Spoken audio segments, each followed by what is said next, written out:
அதிகமான யுஎஸ்ஜி ரிப்போர்ட்லயோ, இல்ல அதிகமான பாப்புலேஷன் அஃபெக்ட் பண்ணக்கூடிய ஒரு முக்கியமான டிசீஸா இருக்கிறது வந்து ஃபேட்டி லிவர்.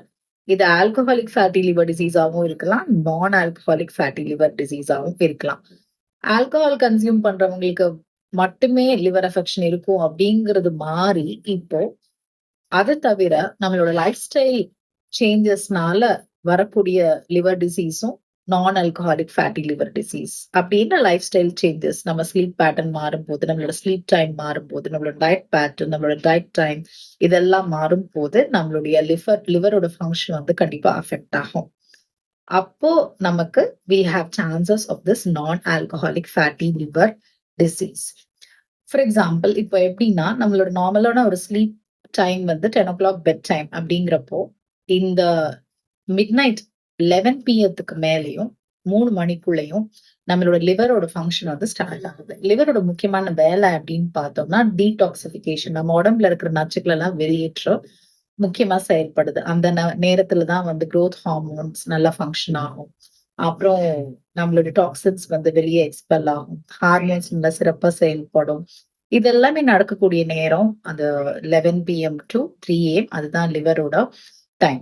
ஸோ ஸ்லீப் கெடும்போது, தூக்கம் கெடும்போது பைல் ஜூஸ் வந்து ப்ராப்பரா செக்ரீட் ஆகாது. இல்ல எக்ஸஸா செக்ரீட் ஆகி கேல் ஸ்டோன் வர்றதுக்கான வாய்ப்பு அதிகம். மோரோவர் ஸ்லீப் சரியா இல்ல அப்படின்னா நம்மளோட இன்சுலின் சென்சிட்டிவிட்டியும் மாறுதலுக்கு உட்படும். சோ அதனால என்ன ஆகும் அப்படின்னா நம்மளுடைய உடம்புல வந்து ஃபேட் அக்யூமுலேஷன் ரொம்ப ஜாஸ்தியாகி நமக்கு வந்து ஃபேட்டி லிவர் டிசீஸ் வரும். அப்புறம் growth ஹார்மோன் வந்து லிவரை புதுப்பிக்கிறதுக்கு நைட்ல தான் முக்கியமா செயல்படும். சோ அந்த செயல்பாடும் வந்து நைட் டைம்ல முறையான தூக்கம் இல்லாம போச்சுன்னா அஃபெக்ட் ஆகும். சோ நைட் முழிச்சிருக்க என்ன பண்ணும் அப்படின்னா நம்மளோட உடம்புல வந்து இன்ஃப்ளமேட்டரி மார்க்கர்ஸ் வந்து அதிகமா செக்ரீட் ஆக ஆரம்பிக்கும். TNF ஆல்பா இந்த மாதிரி இன்ஃப்ளமேட்டரி மார்க்கர்ஸ். சோ லிவரோட முக்கியமான பங்கு டீடாக்சிபிகேஷன் மட்டும் இல்ல, வேற எங்க ஒரு ஆர்கன்ல வந்து ரிப்பேர் பண்ண வேண்டிய வேலை இருக்கும். அது ஒரு மெக்கானிக் மாதிரின்னு வச்சுக்கோங்களேன்.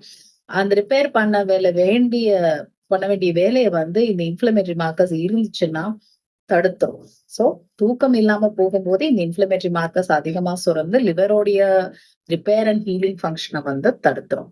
சோ இந்த மாதிரியான காரணங்களால தான் நான் ஆல்கஹாலிக் ஃபேட்டி லிவர் டிசீஸ் வருது. அதாவது தூக்கம் குறைபாடு ஏற்படும் போது. ஒண்ணு தூக்கமே வரலங்கிறது ஒரு கேட்டகரி.